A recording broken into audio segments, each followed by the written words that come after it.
This topic is called Approximating the Equation of the Line of Best Fit and Making Predictions.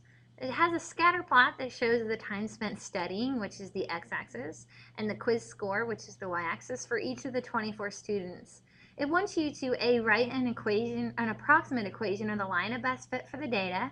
It doesn't have to be the exact line of best fit. And then part B is use your equation from part A to predict the quiz score for a student who spent 50 minutes studying.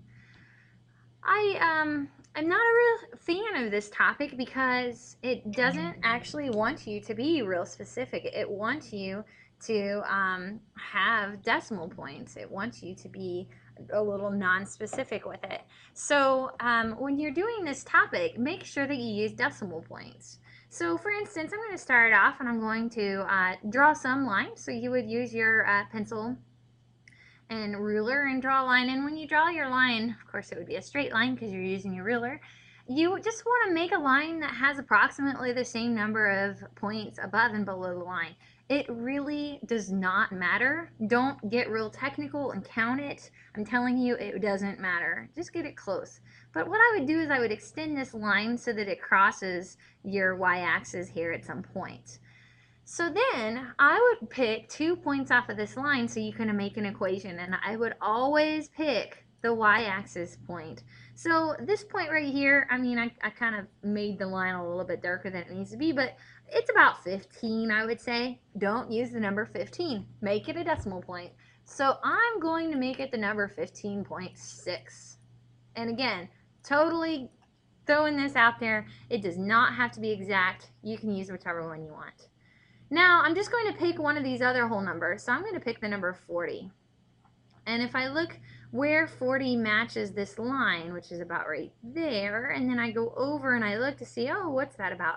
I would guess that it's about 51 or 52. So again, don't use 51 or 52. Make a decimal point, 51.5. Okay? So then you're going to find the slope, which again, remind you, is y2 minus y1 over x2 minus x1. So in this case, I would do, okay, so y2, I would do 51.5 minus 15.6. And then on the bottom, the 51.5 matches with 40 minus 0. So if I calculate that, and again, I totally use a calculator, I would take 51.5 minus 15.6, which is 35.9, and divide it by 40. And I get that the slope is 0.8975. And I'm just going to round that even more to 0.9. Okay? So the slope of my line is going to be 0.9. So if I'm going to start writing my equation for part A, it's going to be y equals 0.9x. And then where it crosses the y-axis, which we already said was the point 15.6. So it's going to be plus 15.6. So this is what I would put in as my answer for part A. Now, part B, the way that they set this up is simply that you have to take this x, which is the number of minutes, which I remind you the time spent studying is the x. So you just simply want to take 0.9 times 50 and add 15.6 to it.